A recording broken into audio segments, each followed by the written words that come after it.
Wrong notes are everywhere on the guitar, and that's bad news if you're a player looking to improvise your own solos. Those wrong notes can wreck a solo and leave you to just retreat back to the same old licks, but we want more than that. We want to freely explore the fretboard and create fresh new phrases on the fly.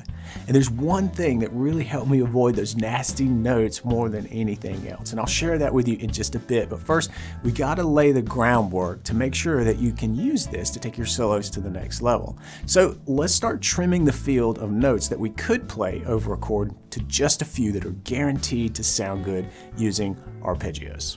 Think of this as kind of a cheat code for your solos. Arpeggios work perfectly over a chord because the notes of a chord and the notes of an arpeggio are exactly the same. The difference is that arpeggios are inherently melodic, which makes them an excellent choice for your solo. If you're brand new to arpeggios, check out Tuesday Blues number 435, where we take an interval-based approach to learning the basics of arpeggios and playing them anywhere on the fretboard. But here's a quick 2-octave exercise. It'll get you started, and you can practice it to get used to playing arpeggios.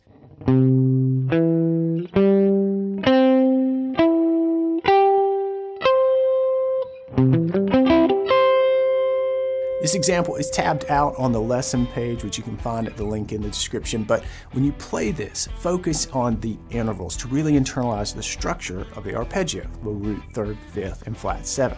And you can check out my intervals masterclass if you're shaky on intervals. But bottom line, I want you to avoid making a pattern out of your arpeggios. We want to get above patterns, and we want to keep the intervals top of mind. But with this arpeggio way of thinking, you're going to be well on your way to jamming a solo without hitting any wrong notes. But of course, chords change. What happens when they do? How do you switch to a new arpeggio on the fly? That's the crucial next step. Okay, this single arpeggio way of thinking is great, but we got to take this to the next level because in a real solo, we're dealing with multiple chords. Chords change. So the question is, how do we adapt our arpeggios as the chords change?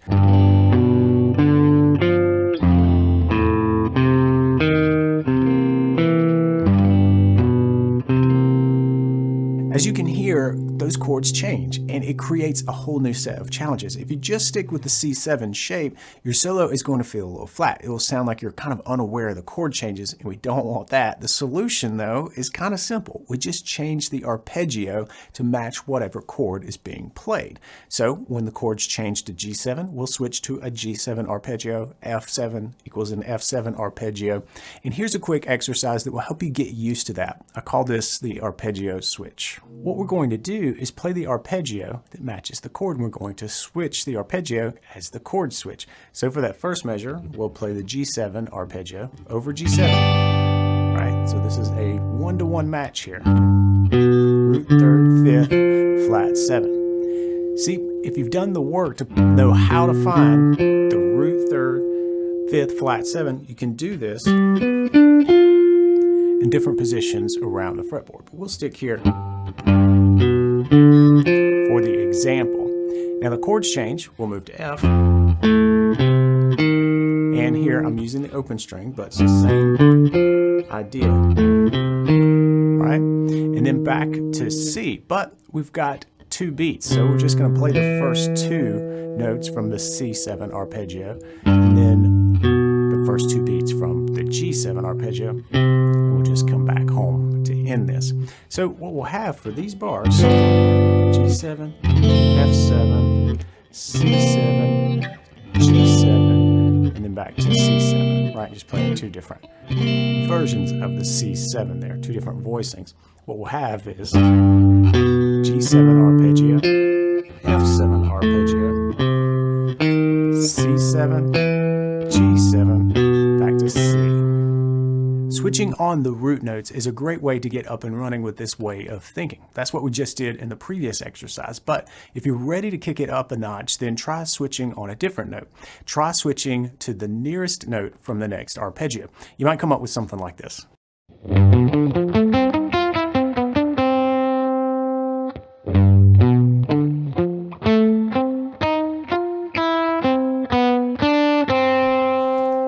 We'll work in some bluesy phrasing in a bit, but hear how what I'm playing matches the music? By switching the arpeggio to outline each new chord, the line kind of flows and the notes fit. And this is the trick to really soloing over chord changes and following the music. As long as you know how to quickly shift your arpeggios to match the current chord, you're in. We just need to sweeten up the sound. So far, we've covered using stock arpeggios to solo over chord changes while avoiding nasty notes. But what really makes a good solo great is everything else that we kind of decorate around the arpeggio, embellishing those core arpeggio skeletons.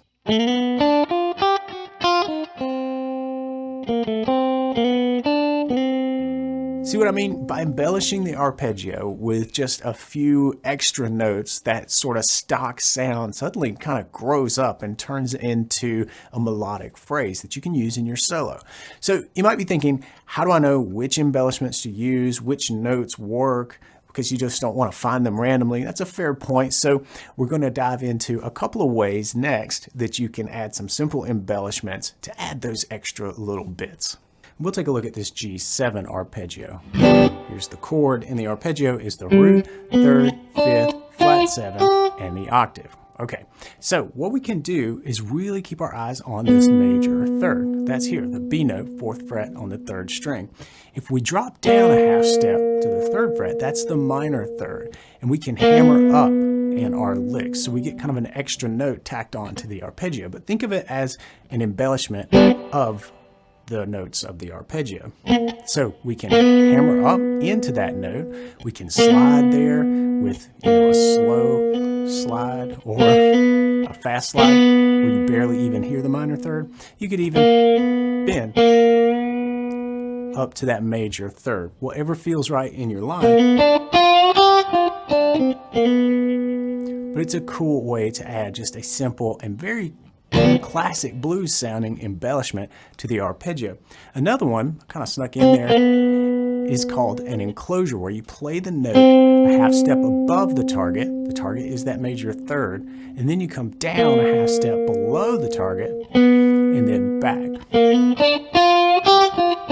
And you can hear maybe a jazzier vibe at times depending on how you phrase this. Right? But we could still use those bluesy inflections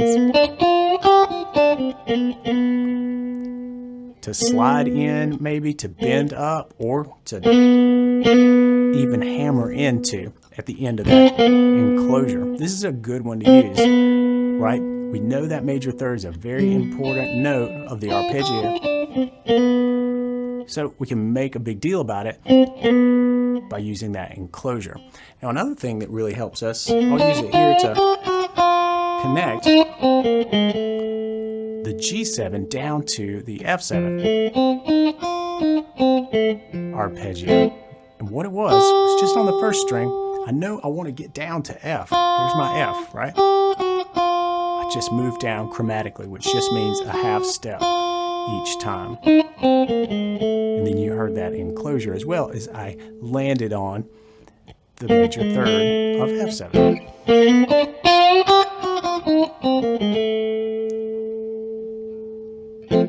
By sticking to these tried and true embellishments, you can add plenty of color to your solos while keeping your feet planted on top of that arpeggio.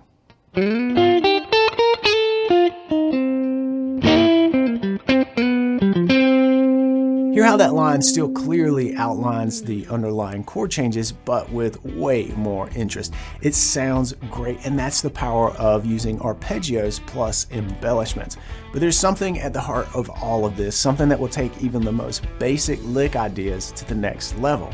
And it's all in how you shape those embellished arpeggios. So check out this next video to take the next step in your improvising journey, and I'll see you there. Until then, practice smart and play on.